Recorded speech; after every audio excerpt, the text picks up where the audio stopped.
Welcome, all fellow wannabes. Welcome to the show. This is Game Club. This is the one we're recording, right, Caleb? Game Club?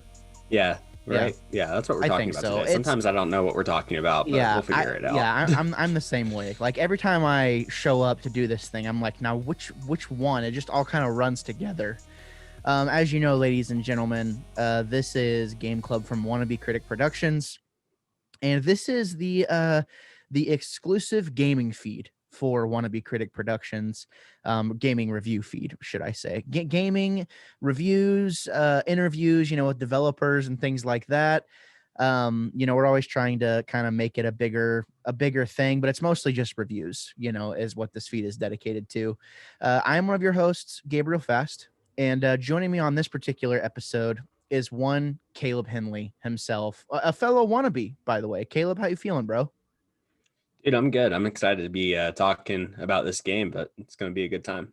Yeah, I was glad I could steal away a few minutes from Dunder Mifflin here to, be able to talk about Spider-Man 2018, which is what we're going to be talking about today.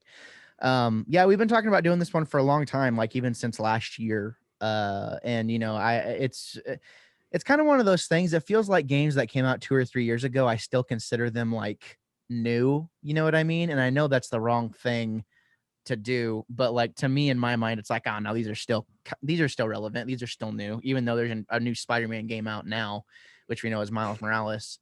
But no, it's good to have you here. It's good to talk about it. We are going to be going over Spider-Man 2018. We buy Insomniac Games, of course, and we're not going to really be talking about the DLC a ton because Caleb finished it and I have not finished it yet. But I thought about finishing it because I bought the remaster on PS5, but I ended up playing Miles Morales instead. So, um, there's only so much time, and I it's not that I don't want to play the DLC, you know what I mean, but it's just there's only so much time, and you know how it goes, Caleb. But Well, it's okay. We all know that you just really hate Spider-Man. yeah, exactly. That's exactly the main reason. Is Spider-Man is just the worst. It was trash. It should have never been considered for game of the year 2018. No, in all seriousness, this game does kind of have kind of a cool story to it. It was in development for quite a bit of time. It was in development for quite a bit of time and shown off at several E3s, and there was a lot of speculation as to how it was actually going to translate. Oh, hey.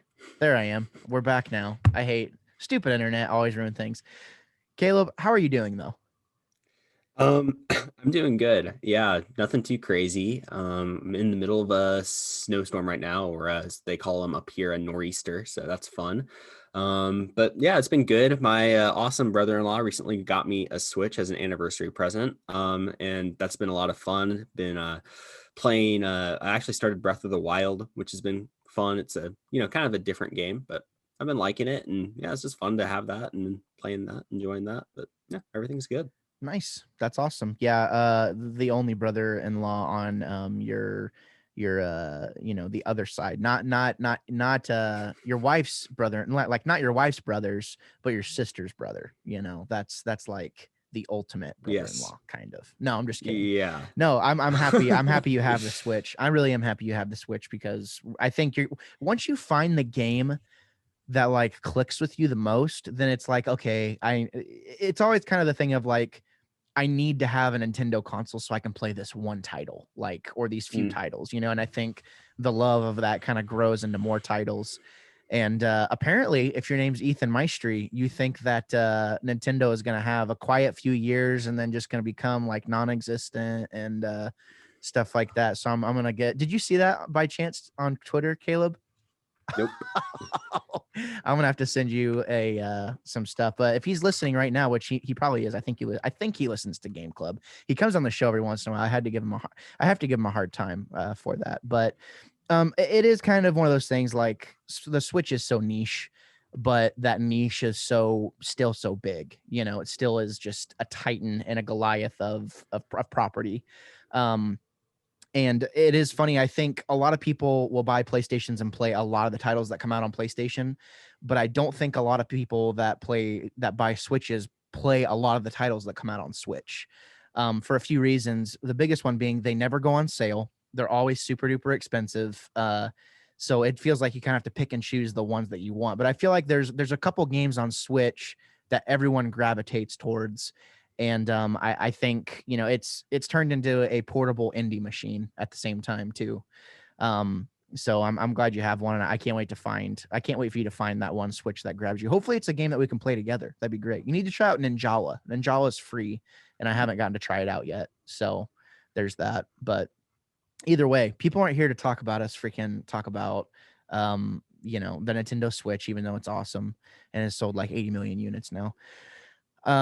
We're here to talk about Spider-Man 2018. So here we are. We're talking about it. Also, we have a guest on the show. His name's Quill. He's my puppy. He's in the I turned my hoodie around because we saw this trick on TikTok not too long ago. Me and Emma did, where you can put your dog in, if it's small enough, you can put them in the hood of your hoodie, and they just stay there like a little kangaroo. So it's like basically we're marsupials today. But hope he took a nap. Hopefully he's not going to be making too much noise or causing too much of a ruckus or a fuss, because that would be irritating. But yeah, special guest Quill, say hi. Caleb, I wanted to ask you, as we get into this review for Spider-Man 2018, what is your experience with like the older Spider-Man games? So when I was a kid, my first real gaming console was a Xbox. My family had a Nintendo 64, but I was really little. I think my dad played it more than I did. So we had an Xbox, and I had the original. It was just like Spider-Man movie video game for Xbox. I think it came out around the same time as the movie, maybe like 2001, 2002, whenever that was. I loved that game. Played through it until my stupid like 6 or 7 year old like mind couldn't get past a certain level. Like there was a level where you had to raid Oscorp, and there were all these like robots inside of Oscorp, and I could never get past it. And they floated. They flew, Yeah, right? Yeah, and you had yeah. to yeah, dude, I remember that.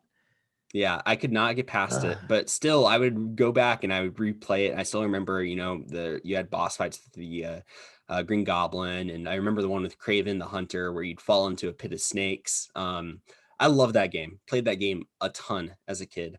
I never owned Spider-Man 2, but I feel like I rented it back when you actually went to like a Blockbuster or whatever, and you could actually rent video games. I rented that game at least a couple of times and loved it, but for some reason, I don't know if I could just never find it at like a GameStop, or I just never had the allowance money in order for myself to buy it.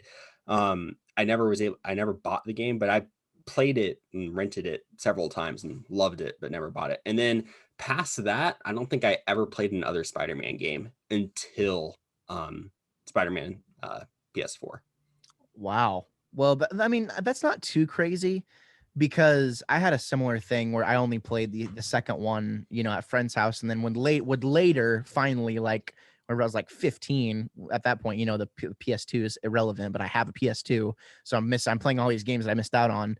It was the same type of thing where I picked it up like for $10 at a pawn shop, and I was like, oh my god, this is the greatest thing ever. And that was like really one of my first experiences. I had there was a Spider-Man game that came out on PlayStation 1 and Dreamcast, and that was a really fun game. And then Spider-Man 2, when that was more based around like the comic lore and stuff like that. And that was a lot of fun. I remember playing those and really having a good time with those games. But yeah, for me, I played Spider-Man 1 at my cousin's house, you know, the one where did you ever put in the cheat code? It was Arachnid was the cheat code that you could put in, and if you put in that code, you could play as the Green Goblin. No, I never did. You Man, I never used to got to love play cheat as codes as a kid, but no, I never Oh, did that. dude. So that was one thing, is you had to get to a certain point in the game, and I think it was once you beat the game like regularly. So I mean, you could have beaten it on any difficulty, but point is you had to actually beat the game before you could input this cheat code. And you had all the Green Goblin stuff. You had his bombs, you had the glider, like the machine gun. So you could go through the entire game, but it was weird because you're playing as Harry. So it was Harry had gotten his hands on the Green Goblin suit.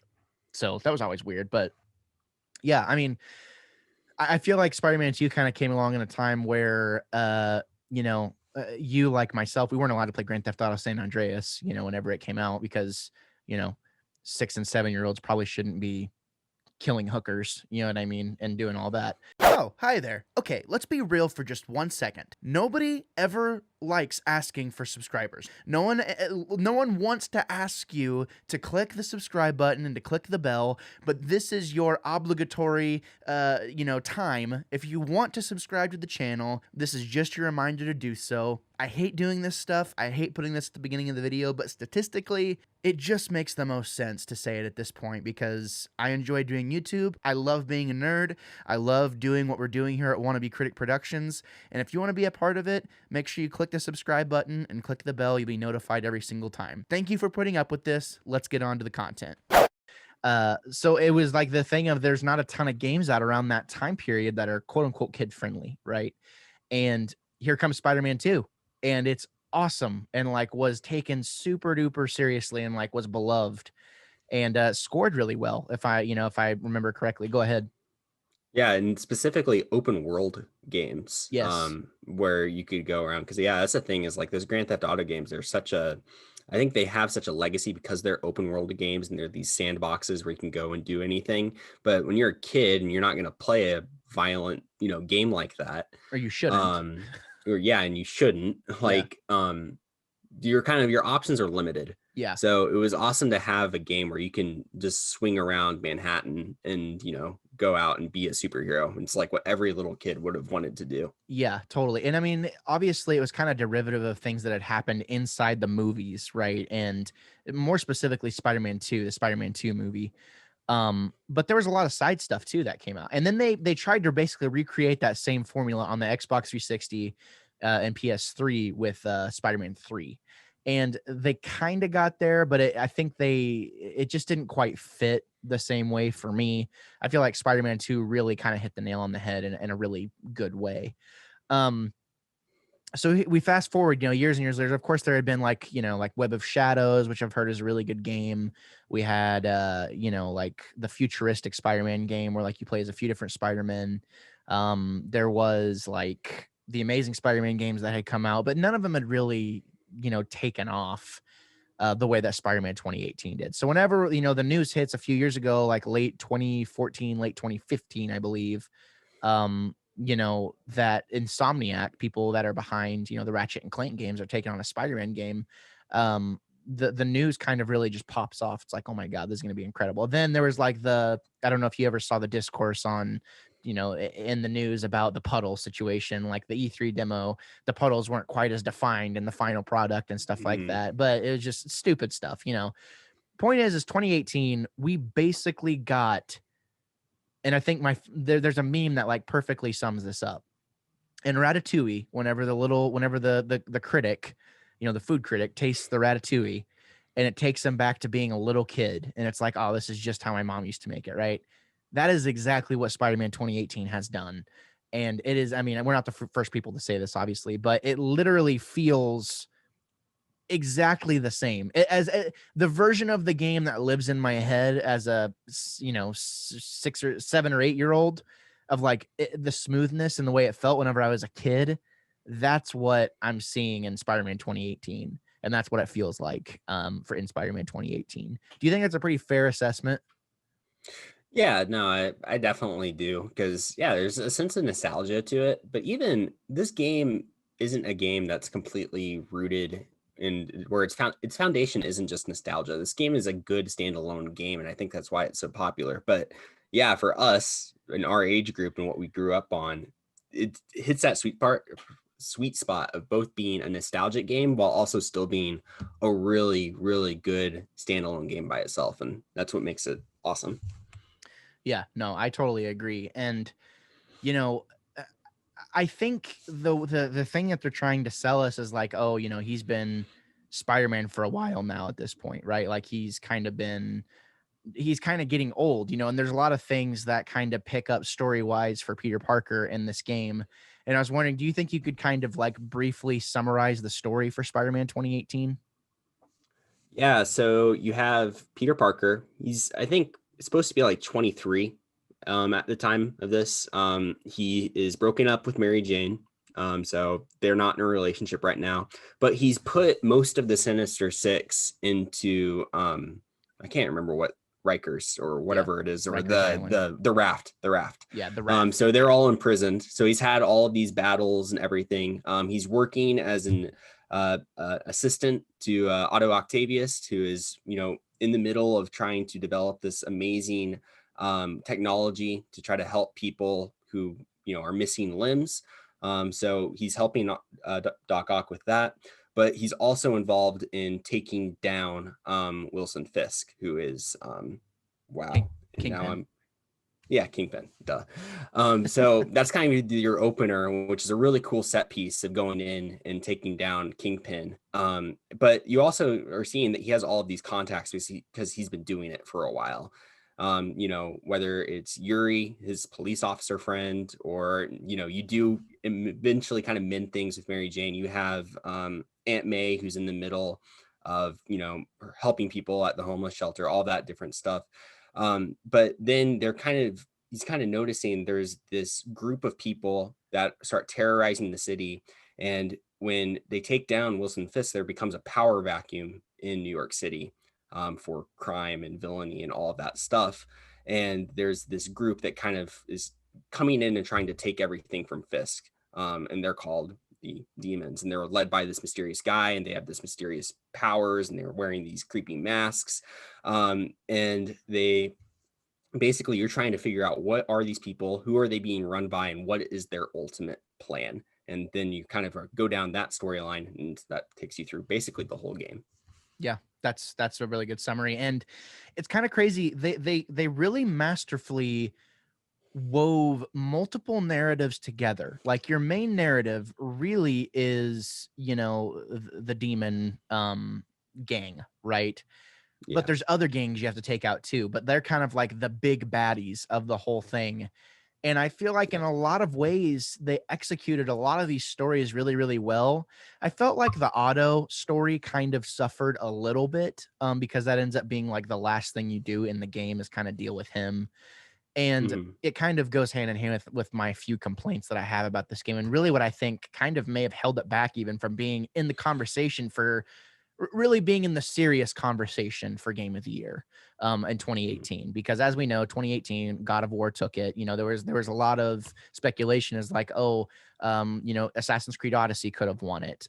You know, Red Dead Redemption 2 could have won it, all these games. And then I feel like Spider-Man just didn't quite make it. Sure, it could have been nominated, and I think it was, but it just didn't quite make the cut for some reasons, and we'll get into that in a little bit. But overall, I have to ask Caleb, do you like this game? Yeah, no, I do. I love this game. It's one of my favorite games that I have for the PS4, and it was an absolute joy to go through and get the platinum trophy for.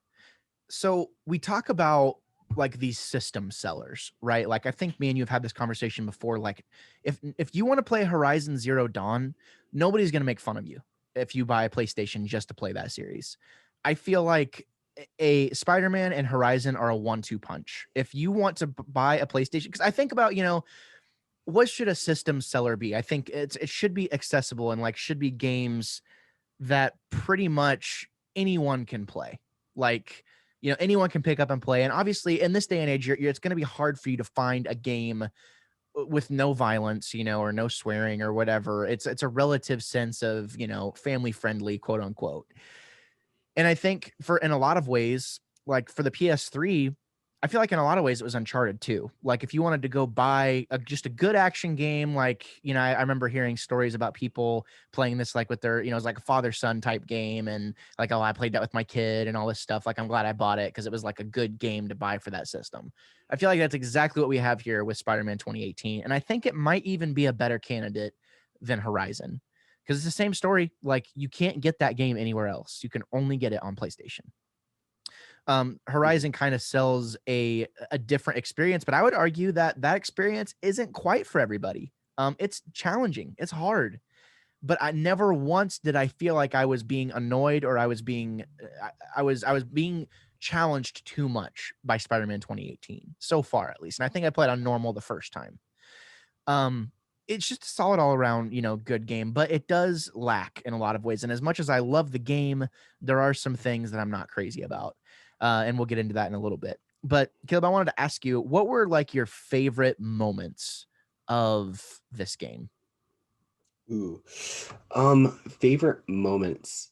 I enjoyed all the times where you get to play as different characters. I know that's kind of a controversial take, but those times that you get to kind of sneak around and play as Miles, like that scene at it's a Mayor Osborn campaign rally, and it gets bombed, and you basically Peter gets knocked out, and you take over as playing as Miles, who's also there, who's going out and trying to find his dad, who basically saved people's lives and fell on the bomb and died. But anyways, you're sneaking around and you're trying not to get caught. I love those stealth aspects of it, or even the times playing as Mary Jane. I enjoyed those just because it was a nice break. Other moments, there's a really cool like car chase moment where you're going through any time where you're, going through, and there's these really cool set pieces where you're basically having to, you know, make your way through like debris and rubble and things that are falling and scaffolding and all this different stuff. Those are really, really cool, really well done. It does a good job of kind of of taking these important moments and making them seem like really, really big, if that makes sense, and kind of like this is an important moment and highlighting that. um but yeah, I like to, just I don't know. The gameplay is probably my favorite thing of this game, though. Like when it comes to actual things I like, I know that's not necessarily a favorite moment, but it's so good. And any time that you find yourself surrounded by a bunch of goons that are trying to get you, it's such a, I don't know, good combat system, between swinging around and comboing and using your gadgets to take guys out in a very non-violent way, which is kind of interesting for a game like this. But yeah, even if you're on top of a building and you kick somebody off of a building, you web them to the side of the building, so they're yeah, so it Yeah. goes out of its way almost to not be brutally violent. So Yeah. and I appreciate that. But yeah, I don't know, It's if those are no, good, opinions. no, I think that's great. And I think you're saying a lot of things I love about the game is, I love action. I don't love violence. Like, I like an action-packed game, like a car chase scene, whatever. And the way that Insomniac, you can kind of see their humor and kind of that Ratchet and Clank humor a little bit in this game with the gadgets and just the way you interact with goons and stuff like that. Um, you can totally see that, yeah, Spider-Man doesn't kill people. And it's funny, we're going through a similar type of game. We're going through, the Arkham series. Me and Ethan are. And it's interesting how you have two different games that are trying to make you feel like their respective heroes. I feel like the Arkham games do a pretty good job of making you feel like you are the Dark Knight. And the Dark Knight is relentless. Like he does not let up. He doesn't kill anybody, but he might as well. You know what I mean? Like they're drinking their dinner through a straw for the rest of their life, a lot of those goons. Um, Spider-Man never makes you really feel like that. It makes you feel like it makes you feel like it is a very much boom pow type situation. Very comic booky, like campy in a way almost at times. Go ahead. Yeah, it almost feels like Adam West Batman-y kind of. You Yeah. saying boom pow like that. Yeah, it kind of Yeah. reminds me of that. But yeah, it is. And this just popped in my head. I think my favorite moment of the game is the raft prison escape, where basically all of the Sinister Six are getting out, basically. That's a really cool moment where you're basically going from villain to villain. You're chasing Electro around all over the place, and it's chaotic, and it's really, really cool, and just seems kind of almost overwhelming during the moment, which is a really cool feeling. Yeah, and I mean, it does a really good job of like setting up the game for you. It's like, oh Mhm. my God, like we are in for a surprise here. Like we're in for a treat. Not only do it, like we are really in for a meaty experience. And Mhm. I don't know what my play clock was at the end. I think it ended up being around like 30 or 40 hours is what I put Yeah. into it my first time around, which I mean, that's a long game, like especially to platinum it. I think that's why I got to platinum it, which by the way, if you're going for the platinum trophy, anytime you see a crime, just do it. Just do Yep. the crime. Like just do it. Or else Yep. if you're going for the platinum and you don't do that, you're going to be struggling to get the tokens you need at the end of the game. So just do it. Take it from us. Did you learn the hard way, Caleb, like I did? No, I kind of went. That was the thing. So when I platinumed it, it was my second time playing through it because I played through it. when it came out, and then I played through it again a month or so ago. And I kind of had a plan. I was like, all right, I can go through, I can see all the different trophies I need to get. And I can see that if you just are skipping through things, coming back to those things is going to be kind of difficult and Yeah. burdensome. So yeah, anytime I saw a crime, it's like, all right, I'm going to do it. Anytime I'm near a research station, okay, I'm going to do that. Anytime I'm near a Fisk construction site, okay, I'm going to do it. And kind of take this long laid back approach where you're not just flying from, main story point to main story point, and just taking those times to kind of like, while I'm in this area, I'm going to do these things and get those out of the way. So then go to that next thing.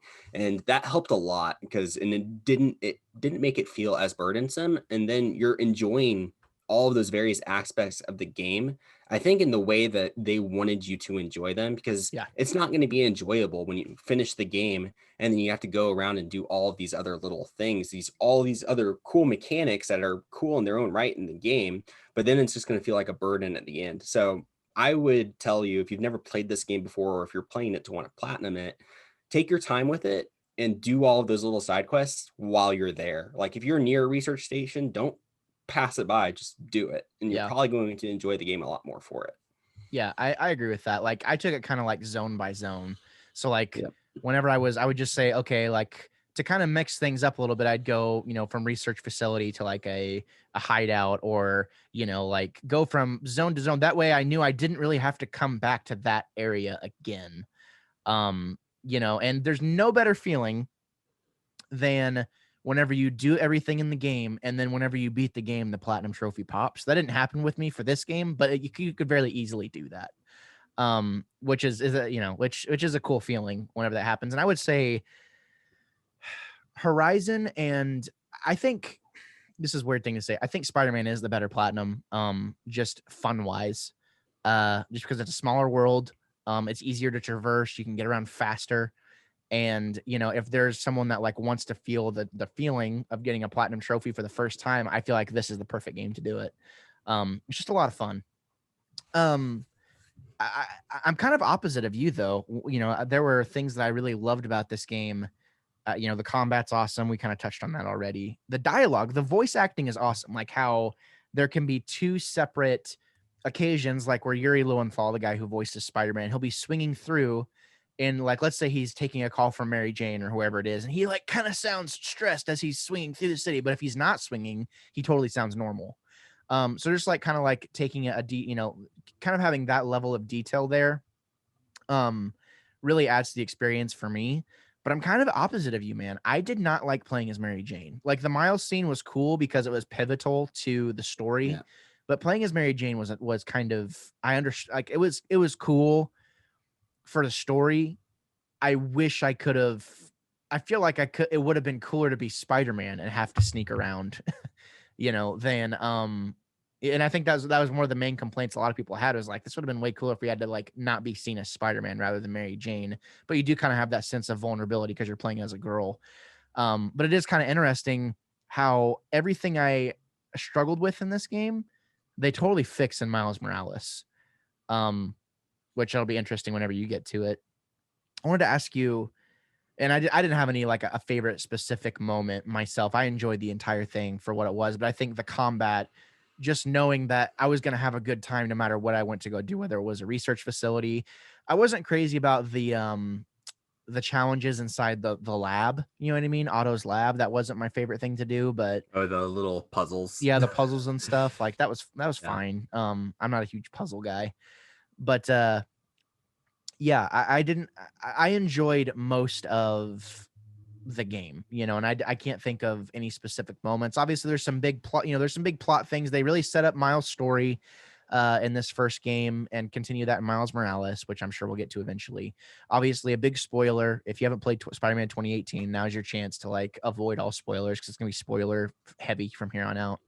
Um, just having Aunt May die, that was sad, man. Mm. Like that was really sad. And I didn't really see that one coming. It's like now Uncle Ben and Aunt May are both gone, which is a weird feeling. Um, Miles, he has superpowers now, Hmm. which kind of see that set up, things like that. Obviously the guy who's supposed to be a good person, the guy who runs Feast, right? He ends up being the bad guy that's running the demon clan, the demon Mhm. gang, excuse me. And that kind of ends up being one of those things. I like whenever they make the good guy seem bad and the bad guy seem good. Like you kind of have mixed allegiances. Like you can kind of see where they're coming from, but ultimately, it's good whenever the bad guy ends up being truly flawed at the end.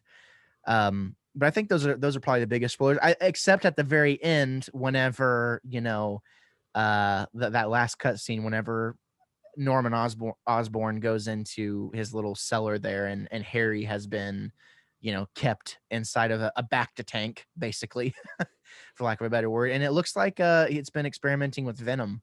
The symbiote is kind of what it looks like. So that'll be an interesting take, to see where Spider-Man 2 goes. But I would say those are probably the biggest moments. Go ahead.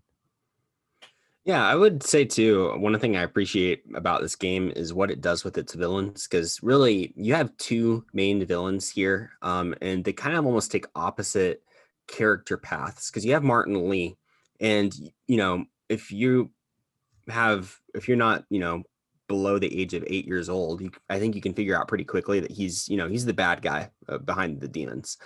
And you know that, and you never really understand why he's doing what he's doing. But then towards the end, you start to recognize, oh, because he was a kid and he was mistreated by Norman and by Otto, but mostly by Norman, experimented on, and now he has these powers and he's wanting to get revenge for that.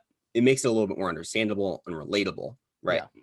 So I appreciate that. Anytime that instead of making the villain completely evil, they're a bit relatable. You can understand where they're coming from. I like how they do that kind of in the opposite direction for Martin Lee. Also, his parents, I think, are both dead as well. And he's trying to avenge his parents because of that experiment. And then with Otto, who's the other, I'd say, main villain in this story, they do it the opposite way. They're kind of building his character, in the more traditional sense of he's relatable in the beginning, and you can kind of see how he's gotten to where he is, where he's turned evil and he's kind of orchestrated this whole terrible plan.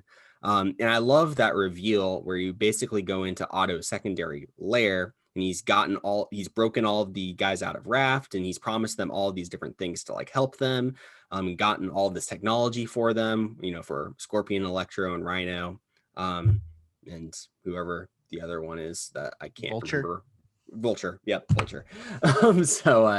But it's kind of cool how they develop him in the opposite way to where it's more traditional. So I like that. I think both of their characters are really good, and anytime you have a good villain, I think it makes for a good story, and that's kind of what you get with here. You get a couple of them. Yeah, and you get, kind of what they did was they kind of gave us one that was already developed, one that was developing, and then one that was kind of getting started. With Norman, Otto, and Martin, right? And yeah, I think they did a good job. I think they did a really good job weaving those narratives together to where we care and we want to see this thing through. Never once in the game was I bored, really. I really enjoyed the experience with it, except there's one major. We've been praising this game for about 30 minutes now, 30-ish minutes, but saying all the things we love about it and kind of talking about how it synergizes really well. Everything kind of works together really, really well. All the mechanics with the story, with the performances, and everything works really well. I kind of wanted to transition in and see, what doesn't really work for you in this game. Is there anything that you can kind of think of? Um, nothing too big. It's more of just like little annoyances, which I think are common for just about any open world game. I don't super care for the Taskmaster challenges, any Oh time God. challenges like that, and that's the thing too, is you have to keep going back and doing them the way that they've made them and getting better, which I get it. It's a game, you're supposed to do stuff like that, but it's just kind of annoying when you're trying to platinum it at the end. Like that's kind of like the last thing I had to Yeah. do is go back and like I have to get silver and gold on these, Taskmaster challenges. And some of them are pretty difficult. Um, and you almost have to be lucky in order to get the right thing because you can't really see how you're scoring either. So it's that part's kind of annoying. And I'd say the story's pacing is a little odd. It seems like the first two acts are pretty long and take their time to kind of develop. And the third one is really rushed. And maybe they did that intentionally just to make it seem more intense. But that kind of just seemed like a thing to me. Maybe that's just me, but it seemed like the pacing was a little off, where the first two acts really take their time developing and are kind of almost go slow. And then the third act is rushed really, really quickly and things escalate really, really quickly. But I don't know. That could just be me too. Yeah, I mean, I have to agree with you on that. It the story the pacing does feel off a bit in some areas. It still makes me interested in wanting to do it. And I feel like this is a really good game. Like if you're going to spend time in a game and you want to feel accomplished, I feel like this game does a really good job of that because you have all these little mini things to do. Like whenever all the backpacks got unlocked where I could scan them all, I literally Mm. swung through the entire city to get every single backpack as soon as backpacks were unlocked, like immediately. So like little things like that can really add to the experience. Um, and I think it does do, the pacing is off in some ways. And I feel like there might be certain things I wish I would have done while I was in a certain area that the story didn't push me, that the story didn't push me to. It's like, oh, if I want to know what happens in the story, but I also want to do this other thing. And you kind of get caught in a middle point. So that can kind of throw off the pacing a little bit too. Um, how did you feel about the boss battles in this game? They're a little anticlimactic. Like especially like you start out with that one with I would guess you start out with Fisk, but also like that one with Shocker. They're over pretty quickly. I always had this feeling like, man, with the boss battle, you feel like, man, I'm gonna try this a couple of times and die. Yeah. I never really had that feeling with many of the boss battles, where I never felt like super intimidated by them. It was just like, all right, you go do these couple of things and it's over. So It, that was kind of the thing with those. super formulaic, right? And Yeah. then you ended almost every single one, I think, with a quick time event, right? Where you have to like, Yeah, basically. Yeah. so that's honestly, this might be dumb. That takes that part takes away so much of the game for me because we've been doing these, the boss battles from the games that I played in first and second grade, were more sure they had a formula to them, but they were harder. They were harder than all the boss battles in this game. And you have this moment, right, where you're fighting Otto, and I think the Otto is the biggest one for me. Otto, the fight with Doc Ock let me down the most because you're supposed to have this like super like father son moment, basically type thing. Like Otto's been kind of like a dad to Peter for quite a bit of time. And Otto reveals to him, like, I've always known that you were Spider-Man, pretty much. Like, since that day in the lab, like, I've always known type thing. And sure, that adds like another layer of like emotion to everything that's going on, but at the same time it is hindered by doing the same animations and hitting the same buttons over and over and over again to where it just adds such a thick layer of cheese to the experience. And what's messed up is you could have taken a formulaic experience and not had it be a quick time event. That is the biggest like this isn't 2007 anymore, guys. Come on.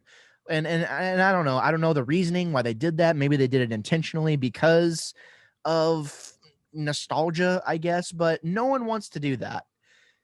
And I think that is it's interesting to say, and I'm not trying to give anything away from Miles Morales, but they fixed so many problems I had with this game in Miles Morales. And honestly, the boss battles, man, the thing that I am going from like Martin Lee's boss battle, I thought was better, much better. It was the most unique of all of them for Yeah, sure. yeah. I mean, like it kind of I mean, it was formulaic, sure, but it was the most fun. I felt like he was really the main bad guy of the entire game. But really, like and I guess in a sense he was, but they really tried to sell you the whole Doc Ock thing because of Peter's relationship with him. And whenever you have a big moment like that, I just think playing it safe, that's what they did is they played it safe and they didn't take liberties and they could have. And that's what's the frustrating part is like, guys, you have made Ratchet and Clank for like a decade now. You can do what it's like, and I get it, getting Spider-Man and I don't know what kind of higher up decisions got made and stuff like that, but it was too sad to see them not take chances on this first game because it could have made an even bigger impression on me than it did, originally. It could have made an even bigger impression than what it left on me had the boss battles just been a little more than being formulaic. So Yeah. Yeah, no, I have to agree with you.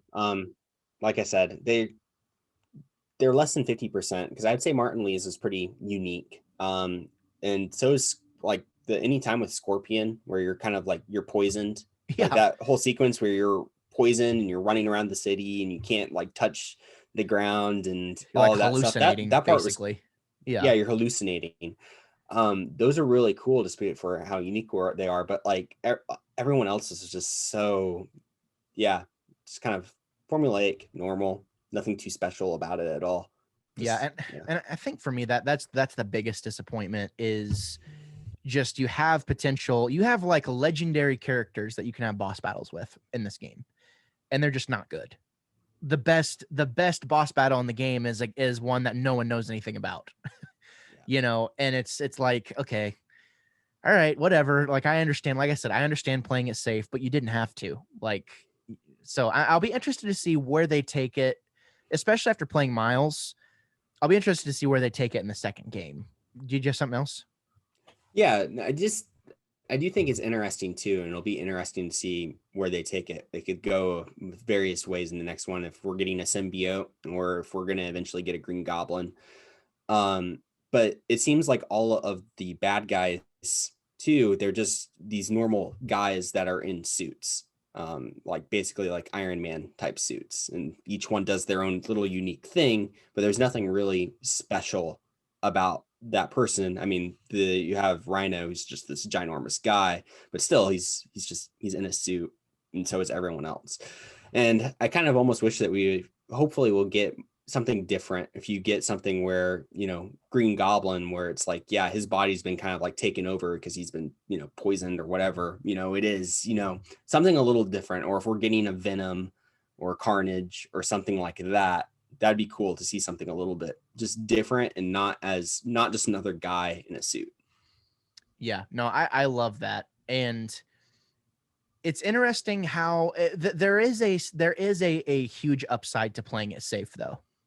And that is whenever you play it safe and then you like knock that out of the park, and like we know as players you're capable of taking chances and like having them land, especially what I've seen out of Miles so far. We've had our New Hope type moment basically with these first two games.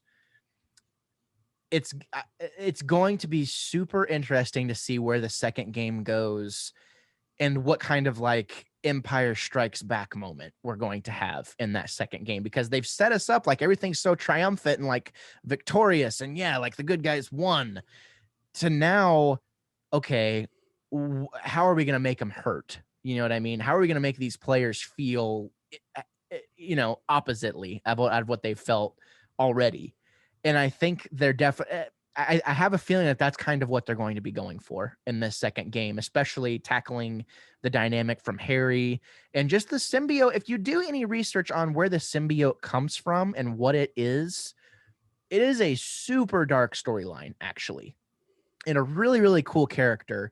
So there's lots of opportunities for things like you were saying to just be much more interesting with the second game that comes out. Because I mean, go ahead. No, I was just gonna say with the second game, it might be better. A less is more because you count them up in this game, and you have like 8 major villains. Yeah, Because let's totally. see, I'm just thinking you have Fisk, Shocker, Scorpion, Electro, Vulture, Rhino, Martin Lee, and Doc Ock. It's 7 villains. I don't think I missed any, but that's a lot of villains in this Yeah. game. Like, and they're all these, for most of them, there are these iconic villains, and each one could have a game just for themselves. And I'm just trying to think of, okay, what could we be getting in the next games? Like, it'd be super cool if you got, more of, Norman turning into Green Goblin.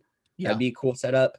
Or if you wanted to save that for a third game, you could do it where it's just about the symbiotes, which is Yeah. kind of what it was alluding to in the end. Yeah. And I think you could do a game just symbiote based and be totally fine with it and not have to have all these villains that are just kind of grasping for screen time. Yeah, no, I agree. I mean, if we had basically like if you made it symbiote based and it was Venom and Carnage, I mean, that's huge. Or the first game, you know, the second game was basically just Venom, and then maybe Carnage comes in the third game, along with like you could do Venom and Green Goblin in the second game, and then that would make more sense for Carnage and Hobgoblin to be set up in the third game. But I totally agree with you. There's a ton more side characters that you can explore. I mean, you have Sandman, you have Craven. There's a lot of Mysterio. Yeah, I mean, there's a ton of opportunity there to tell a really cool story.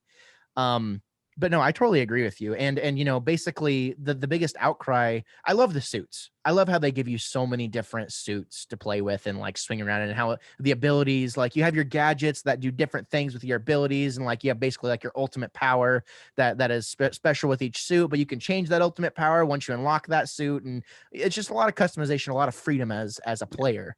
And a big outcry that people had was like, where's the symbiote suit? And they're like, oh, we're saving that. Like they didn't come out and say, oh, we're saving it for Spider-Man 2. But if they're not going to put it in this banger of a game, you know what I mean? Like, what the heck? Go ahead. Yeah. There better be good reason for it. I was going to ask, what was your favorite suit to use? Or not even like the power, but just visually, like what you enjoyed using? The Tobey Maguire suit. Yeah, that one's good. Like that one. And yeah. Also the I really liked the all white suit was really cool too. And then also there's an animated suit that I really liked. I think you got that from the DLC. So I think that was the one I was swinging around in the most, because I'm in the middle of the DLC right now. But there's a lot of what about you? There's a lot of cool suits in there.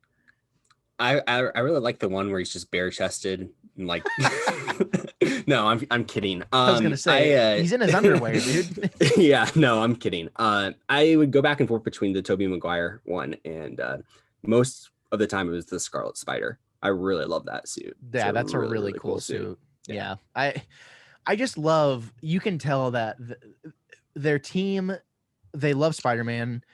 And whoever they had, you know, kind of helping them on the Marvel side, they'd be like, oh, it'd be a cool idea to like put this thing in there. Or, you know, hey, the fans on Twitter are saying they'd like to have this. And even a year and a half later, they throw in the Amazing Spider-Man suit, or 2 years, or I guess, 2 years later, they throw in the Amazing Spider-Man suit for PS5. So, you know, like you can tell it's nice to see such a not only competent developer, but a caring developer. A caring developer listens to the feedback and makes changes. You know, that the fans want, unlike Destiny. Just saying. But I love, oh, go ahead. No, I was just gonna say, and that kind of shows again, you got basically the tower from the Amazing Spider-Man's the Oscorp Tower from the Amazing Spider-Man movies. You had the Avengers Tower from the Avengers movie. You had what was the Sanctum from, you know, Doctor Strange. There was, you know, definitely there was some there was one of the locations you had to photograph was the Murdoch and Nelson firm from Daredevil. There were a lot of really cool little things. It's showing that this world is bigger than just, you know, than just Manhattan, just Spider-Man there. It was cool. Well, and I just think about too, like I love how they've set it up. Of course, we don't know what's down the pipeline, right? But I love how they have set it up for things to kind of come in. It's like, hey, hope you're ready for this specific, like, Avengers DLC, or maybe there's even God, just give Crystal Dynamics, just get rid of Avengers, sell it to Insomniac, let them develop, you know, an event like, God, I want a Spider-Man / like, I just want an Avengers experience on PlayStation only. Like, only PlayStation can have it, you know, because it's like, I feel like that's the only person that could. I feel like that those are the only people that could be trusted. How dope would it be for each studio to get a Marvel property to develop, and like Sony has their basically MCU and it's all games that talk to each other? That would be absolutely crazy and insane. Like if the Yuri Lowenthal Spider-Man showed up inside of like a Doctor Strange game, God, Naughty Dog. Could you imagine if Naughty Dog did like a Doctor Strange game? That would be insane. Like, oh God, a man can dream. It'll never happen. But to go to your point, Yeah, I love that they've set things up for just in case, or they make Yeah. us think, this world is bigger than what we just are seeing, just with the experience that we're having, which is super duper dope. Um, Yeah. how is the DLC? I do have to ask. Does it basically just continue the story? Does it? Because I've heard people say like it's basically like half the time of the main campaign is about what you're looking at an hour. It's about 12 to 15 hours. Yeah, it's I would say it's about that, and it's pretty well paced. I enjoyed it a lot actually. I like the DLC. And it's fun to go through. The story's good. And it's a little bit more grounded, which is cool too. And you're kind of cleaning up some various loose ends from the main campaign too, which is cool, while also leading in to even Miles Morales, and probably leading in also to the next actual Spider-Man game. So, no, I liked it a lot, but it would be cool to maybe get like, even just Daredevil as a playable character in DLC or something like that in the future. Dude, yes. And just another note, I don't think we really touched on it, but um the map is amazing. Like the actual open world of Manhattan Yeah. is amazing. Of course, it's not completely accurate because there's no way you could accurately portray a city the size of Manhattan. Um, but it is really, really good, really awesome. And it's amazing just going around to all of the iconic spots in Manhattan and, being there. And it seems so alive. And you can go up to the street at anywhere on that map, and there's people everywhere. You can, interact with them, interact with various things in the world. It's such a cool map. And, yeah, it makes that world just feel so alive, and it's awesome. Yeah, super lived in. And Yeah. yeah, I mean, just like one of my favorite things to do was like I'd be swinging and people would be like, "Oh my god, it's Spider-Man." And then I just like do like a swan dive to the ground, like kind of barrel roll out of it, you know what I mean? Or like Mhm. somersault out of it and like just kind of like just start walking. And you could throw up the fingers, you know what I mean? Like the loser shooters at people, like you'd be walking. And I think that's kind of an homage to Spider-Man 3, you know what I mean? Yep. And I love the little like nuance things about the game. Yep. It does a really good job in so many aspects. Um, but yeah, I mean, Spider-Man 2018, it's been triumphed as one of the best games on PlayStation, one of the best games of 2018, and just an overall great experience. A good, what better way to set up a series of games? And now, the critically acclaimed Miles Morales has followed. It's about the same length as your City That Never Sleeps DLC. And really, Miles Morales is basically just a standalone glorified DLC. That's fine. It's still a good game, and I definitely can't wait for you to get to your PS5 so that we can talk about it. Um, Caleb, I don't have a ton more to say about Spider-Man 2018. What do you say we score this bad boy? Yeah, let's do it. So, just so you know, the Wannabe Critic Productions is officially moving away from decimals. So, I know. I didn't take it to a vote. I made an executive decision. I know it just makes it just makes it rating one step harder. But since it's one step harder, it's got to be true. Like at that point, you know what I mean? And I think it makes for much more interesting conversation once you do make yourself say like, okay, no, like this isn't a 0.5 or a 0.7 or a point whatever. Like this is this and this is how I feel. And I think it'll be interesting to see how Mikey reacts. You know what I mean? Once we start scoring stuff with him, because he loves to throw in the decimals as well. But what is this game out of 10 for you, Caleb? It's a 9. Are there things wrong with it and little annoyances? Yes, but is it a must-play experience if you have a PS4? Yes, like you need to play this game. It's really really good time, really entertaining. You can spend as much time as you could possibly want to in this game, or you could go through the story and it would totally be worth it because the story is pretty good too. So definitely a 9 must-play game. And see, this is why I like doing the no decimals, because the easy thing would be 8.5. Like that would be the easy thing to do. But for me, I have to ask myself the question, is this closer to being an 8 or is this closer to being a 9? And while I do think that the boss battles really take away a lot from the moments the game is trying to sell, at the end of the day, those are just a few moments. And there's such a bigger experience to be had. So the question is it closer to an 8 or closer to a 9?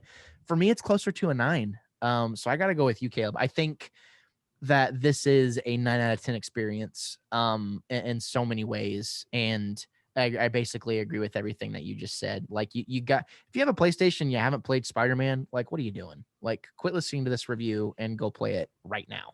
So there you have it. The official Wannabe Critic Game Club Productions score is in fact a 9 for Spider-Man 2018. Caleb, I'm super duper happy with that score. You know, I know you're holding out for the PS5, but if you did want to experience Miles Morales, you could just play it on PS4 and have pretty much an equally good time. But I understand it. It was the first game I completed on PS5, so you know it's like that's also one of the games that I show people whenever they would come over. I'm like, oh dude, check out the PS5, and swinging with the adaptive triggers and stuff. It's just it's better to just play it, and then also replay Spider-Man 2018 like I'm playing right now, so I can get another platinum trophy. Actually, I already got another platinum trophy for it. Like it just gives you the platinum. Like it just gives you a whole other set of trophies, which is kind of funny, but there's that. So, ladies and gentlemen, thank you so much for tuning in to our review of Spider-Man 2018. We really, really appreciate it. Make sure you peep those links down below for discounts on various products that we are affiliated with. It would mean a lot. It keeps us relevant with them, makes them happy, makes them feel good for taking a chance on us. Definitely make sure you're keeping an eye on the podcast feeds that we have going that are down there below as well. We have the Wannabe Critic podcast. We're full swing in Let's Plays right now, or I am at least, on the YouTube channel, which is a lot of fun. And there's more projects that are popping up that don't necessarily involve me all over the place. So be on the lookout for that as well. But thank you for listening. And Caleb, where can people find you? At Chief NY18 on Twitter. So you can hit me up there. There you go. Chief NY 18 on Twitter. This puppy finally woke up. He was sleeping the whole time, and now he's all wired. He's trying to eat my microphone. So he probably has to go poop or something. So until next time, ladies and gentlemen, thank you for tuning in, and thank you for preparing yourselves for a plethora of hot takes and potentially unpopular opinions. We will see you next time. Say goodbye, Caleb. Adios.